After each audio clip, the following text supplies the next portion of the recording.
Station बदलते रहते हैं ना स्टेशन को, जन्म बाई जन्म स्टेशन बदलते रहते हैं। जरूरी है मर करके इसी गांव में आएंगे, बलजीत गढ़ी में आएंगे? ये परमानेंट एड्रेस नहीं है। परमानेंट एड्रेस कौन सा हमारा? आज आपको इसकी सत्य पहचान दे दे कि आप हैं कौन, वास्तविक पंछी क्या है, मैं कौन हूं। सीधी सी बात है। दो शब्द आते हैं, आप ध्यान से सुनिए। दो शब्द आते हैं, मैं और मेरा। कौन से? अरे बोलो तो सही, कौन कौन से? मैं और मेरा। बोलना नहीं आता। सब खा के आए, कोई ऐसा नहीं खा के आया। किसी का व्रत होगा तो दूध पी के आए होंगे, फल खा के आए होंगे, या जो हलवा वलवा कभी बनता है, की पकौड़ियाँ वो खा करके आए होंगे। ऐसी बात तो ये नहीं खाया है। अभी लड़ाई हो रही हो, लड़ाई में तो बड़ी जोर से बोलेंगे, वो दम कहाँ से आ जाएगी। अभी किसी को बोलना हो, क्यों तू कहाँ पे आना, ये आवाज कहाँ से निकली। दो शब्द होते हैं, मैं और मेरा। बोलो कौन सा दो शब्द? मैं और मेरा। शर्म आ रही है बोलने में किसी किसी को, तो वोट ही नहीं हिल रही है। मालूम कैसे पड़े? कथा सुन रहे हैं। मन कहीं भाग रहा है, तन कहीं है, बुद्धि कहीं भटक रही है। अरे सामने वाले को मालूम तो पड़े कि मेरी बात को ये सुन रहे हैं या नहीं सुन रहे हैं। मालूम पड़ना चाहिए कि अगर तुम घर में किसी को कोई बात सुनाती हो और वही काम कर रहा हो, तो तुम क्या पहले मेरी बात सुन ले, ध्यान से सुन। कहते नहीं कहते हैं? वैसे हमें भी तो लग रहा भगवान की कथा सुना रहे, तो तुम भी तो ध्यान से सुनो। तो मैं और मेरा दो शब्द होते हैं। जैसे मेरा मकान, मेरी दुकान, मेरा खेत, मेरी गाड़ी, मेरे बच्चे, मेरा पति, मेरे रिश्तेदार, ये सब कौन है? मेरे। शरीर किसका? ये मेरा शरीर है।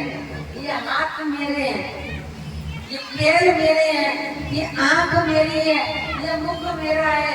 मेरे दिल को मत दुखाओ, बहुत बुरी बात है। जो कहते नहीं कहते हैं, मेरे दिल को मत दुखाओ, तुमने ऐसी चोट दी है मेरे दिल को, मैं जिंदगी भर तक भूल नहीं सकता। तो ये शरीर किसका है? ये मेरा है। ये शरीर मेरा है। एक राजा था, राजा की 4 रानियां थी। एक रानी को राजा हमेशा संग रखता था, कभी छोड़ता नहीं था। सोते जागते खाते पीते उठते बैठते हमेशा संग रखता था, कभी नहीं छोड़ता था, एक सेकंड भी अलग नहीं होता था। और दूसरी रानी जो थी बहुत सुंदर थी, उसको विशेष फंक्शन में ले जाता था, पार्टी में ले जाता था। और तीसरी रानी जो थी वो कारोबार में साथ जाती थी, कारोबार में साथ जाती थी। और चौथी रानी जो थी वो घर पर ही रहती थी, उसको राजा कहीं नहीं ले जाता था। अब सब दिन तो एक समान होते नहीं है, इस शरीर की भी अवस्थाएं बदलती हैं। बचपन, जवानी और बुढ़ापा आगे मृत्यु निश्चित है। बुढ़ापा आएगा, मृत्यु निश्चित है। इसलिए कहते हैं कि आएगा बुलावा तो जाना पड़ेगा, आएगा बुलावा तो जाना पड़ेगा, सर तुझको आखिर झुकाना पड़ेगा। नहीं साथ जाना, नहीं साथ जाना, खजाना किसी का नहीं चाहिए।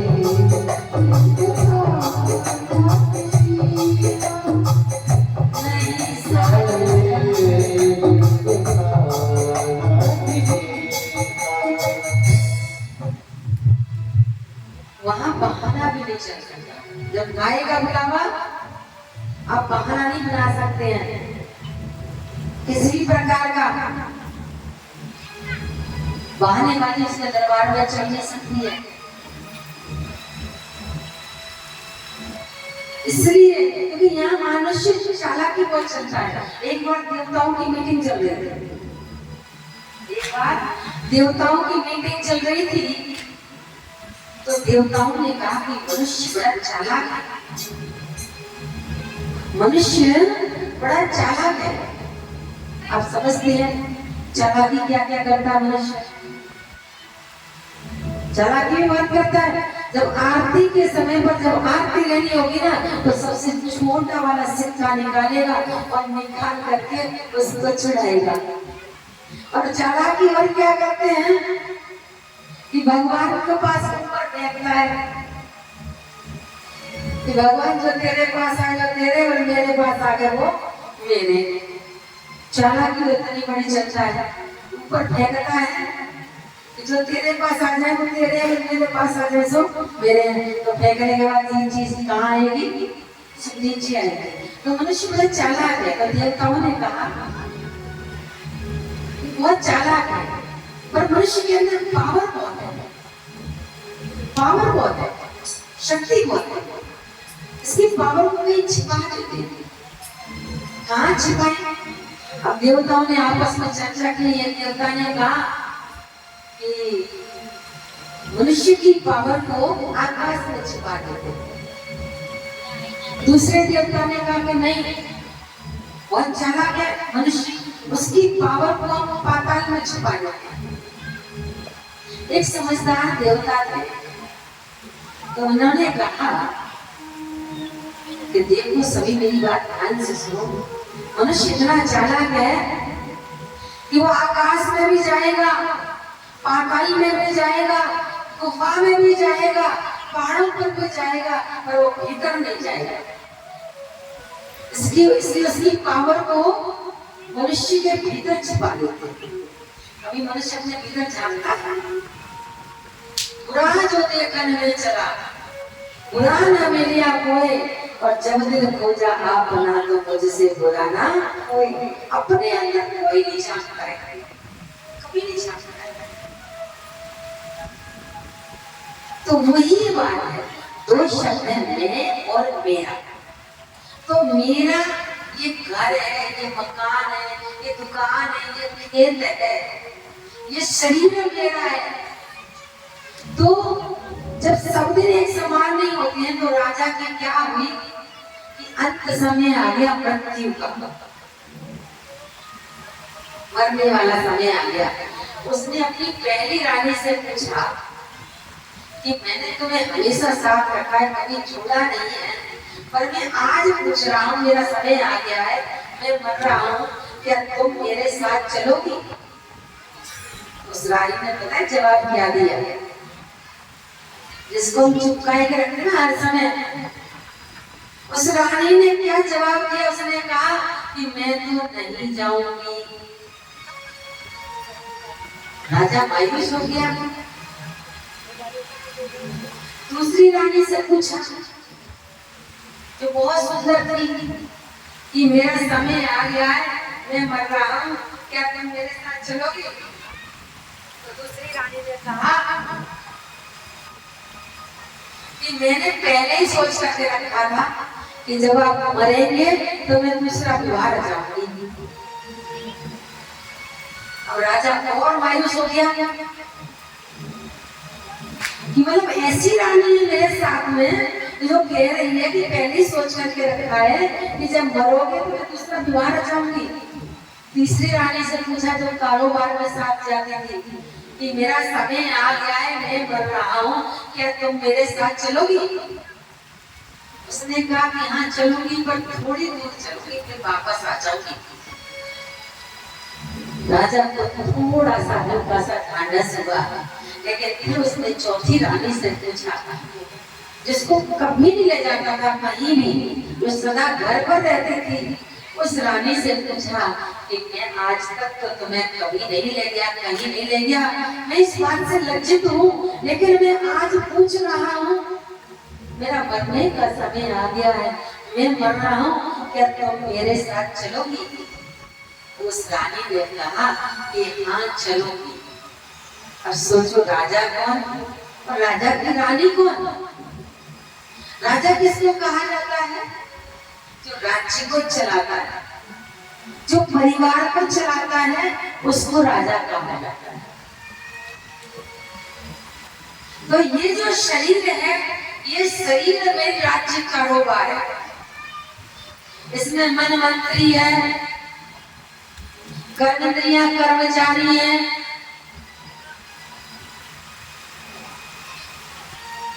जो 10 इंद्रियां हैं, ये सब मेरी कर्मचारी हैं। तो इसको कारोबार को चलाने वाली कौन? इस शरीर को चलाने वाली कौन? आत्मा राजा। आत्मा है राजा, ये शरीर है कारोबार, राज्य कारोबार। ये राजा की पहली रानी है।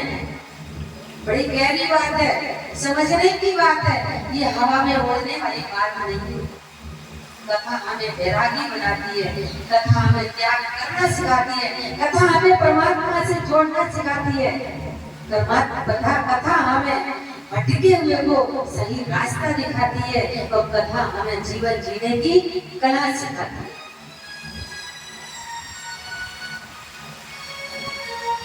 तो राजा है आत्मा और पहली रानी है आत्मा की शरीर।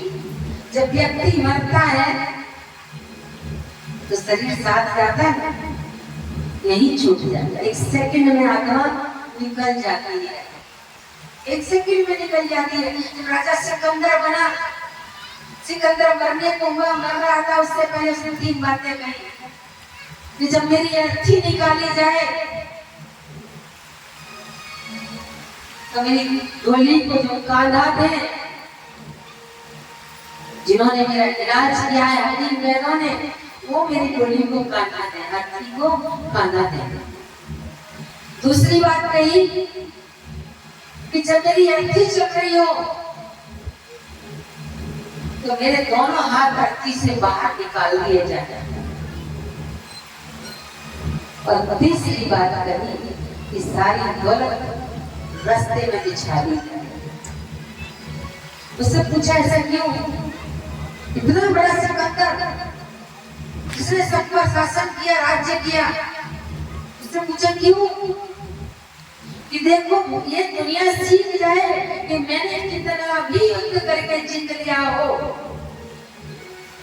कितना की भी हत्या की हो, मैंने सब कुछ हासिल कर लिया, लेकिन अंत समय में मैं कुछ भी साथ लेकर के नहीं जा रहा हूँ। सब दौलत मेरी यही रह जा रही है और मेरे हाथ सारे खाली जा रहे हैं।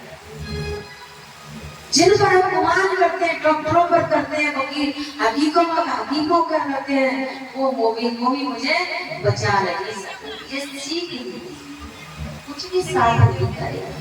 आए अकेले और जाना भी अकेले। आत्मा अकेली आई और आत्मा अकेली ही चली जाए। इसलिए आत्मा राजा की पहली रानी है, ये शरीर जिसने मना कर दिया नहीं जाऊंगी। और दूसरी रानी ने क्या कहा था? क्या कहा था दूसरी रानी ने? बोलो बोलो बोलो, क्या कहा था दूसरी रानी ने? दूसरी शादी करेगी। किसने सुनाया? दूसरा विवाह। दूसरी रानी कौन? आत्मा राजा की दूसरी रानी है संपत्ति। दूसरी रानी है संपत्ति। अरे ये राजा जाएगा तो दूसरा राजा बन जाएगा, बस संपत्ति का, तो दूसरे की स्वामी नहीं बन जाएंगे। और तीसरी रानी ने क्या कहा था? थोड़ी दूर चलूंगी वापस आ जाऊंगी। तो तीसरी रानी है संबंधी। कहाँ तक जाते हैं? शमशान घाट तक। स्त्रियां साथ निभाएगी मकान तक, देरी बात नहीं करेगी। स्त्रियां साथ निभाएगी मकान तक, पड़ोसी साथ निभाएंगे शमशान तक, और ना के रिश्तेदार साथ निभाएंगे, भोजन पान तक तेरी तक।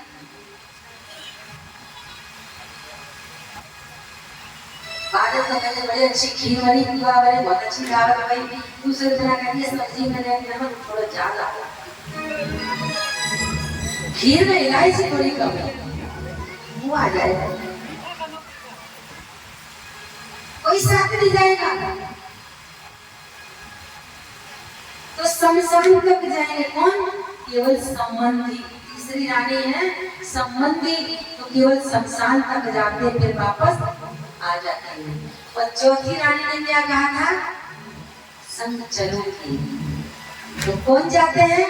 हमारे कर्म, हमारे संस्कार हमारे साथ जाते हैं। कि कबीरा जब हम पैदा हुए, कबीरा जब हम पैदा हुए, जब हंसा हम रोए, जब बच्चा पैदा होता है ना तो रोता है, उसकी आवाज आती है वाह वाह वाह। उससे पहले गर्भ में वो प्रतिज्ञा करता है, हे भगवान ये दुनिया बड़ी नरक है, जेल है, कड़वी दुनिया है, ये गंदी दुनिया है, इस गंदी दुनिया से मुझे निकालो भगवान, मैं जेल से निकालो, मैं बाहर निकल कर अच्छे काम करूंगा, कोई ऐसा काम नहीं करूंगा जो मुझे दोबारा से इस जेल में आना पड़े। जैसे जेल बर्ड होते हैं ना, जेल में जिन्हें जाने की आदत पड़ जाती है, आना भी जाना भी और पकड़ेंगे तो खाना भी, आदत पड़ जाती है उनको। झूठ जब जेल में जाएंगे तो कहेंगे अब नहीं करेंगे कोई काम ऐसा, तो दोबारा आना पड़े, फिर निकल आते, फिर सभी साथियों के संग में पढ़ करके फिर से वही काम करने लग जाते हैं, फिर जेल में पहुंच जाते हैं। वही हाल है मानव का, वही हाल है मानव का। तो जब बच्चा गर्भ में प्रतिज्ञा करता है और जैसे गर्भ से बाहर आता है तो उसकी आवाज आती है वाह वाह वाह की आवाज आती है।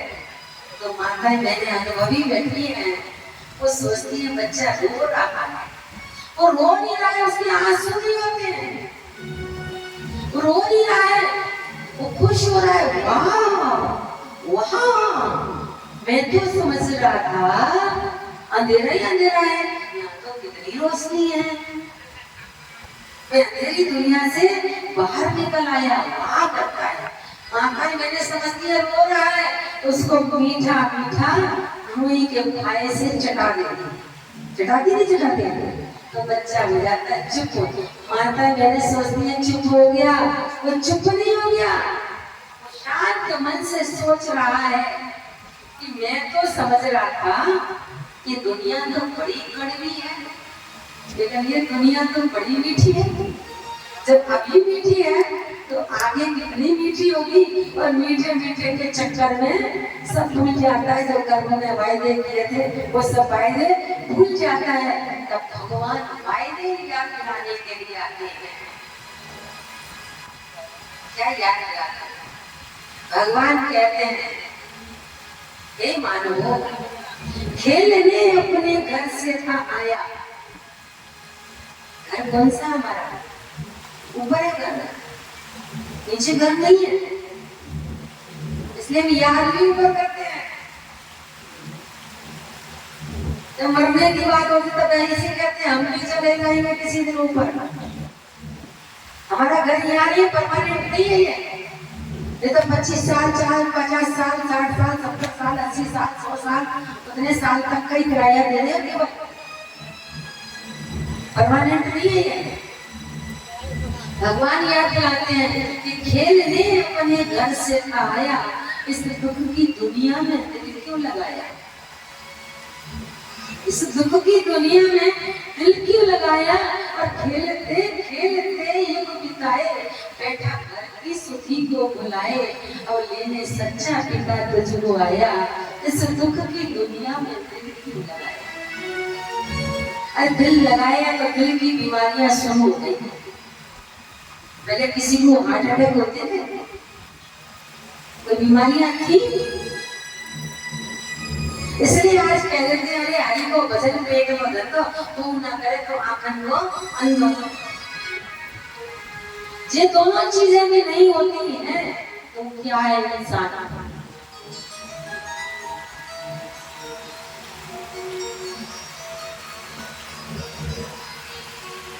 तो भगवान याद दिला रहे हैं कि तुम शरीर नहीं हो, ये शरीर तो नाशवान है। नैनम छिंदति शस्त्राणि, नैनम कहते पावका, न चेदन क्लेदन्ता को, न शस्यस्य मारक। जिसे शस्त्र काट नहीं सकता, वायु सुखा नहीं सकती, जल गला नहीं सकता, अग्नि जला नहीं सकती, क्योंकि आत्मा अजर अमर अविनाशी।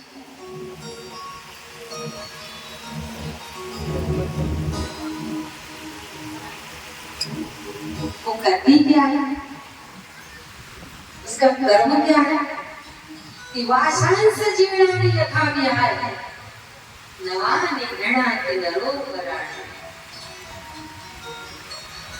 छोला बदल, एक शरीर छोड़ा दूसरा धारण करती है। जिस प्रकार सर्प कांचुरी बदलता है, कांचुरी छोड़ता जाता है, दूसरी धारण करता जाता है, उसी प्रकार इस शरीर की वस्त्र को छोड़ करके दूसरा नया शरीर धारण कर लेती है। लेकिन हम धारण करते अपने आप को भूलते चले गए, केवल देह और देह संबंधों में अटक करके हम रह गए। आज दुनिया में कौन किसका है? ये भगवान की कथा, ये भगवती कथा हमारे अंदर वैराग्य दिलाती है, प्रेम जागृत करती है कि प्रेम करो भगवती माँ से। वो प्रेम का स्वरूप है।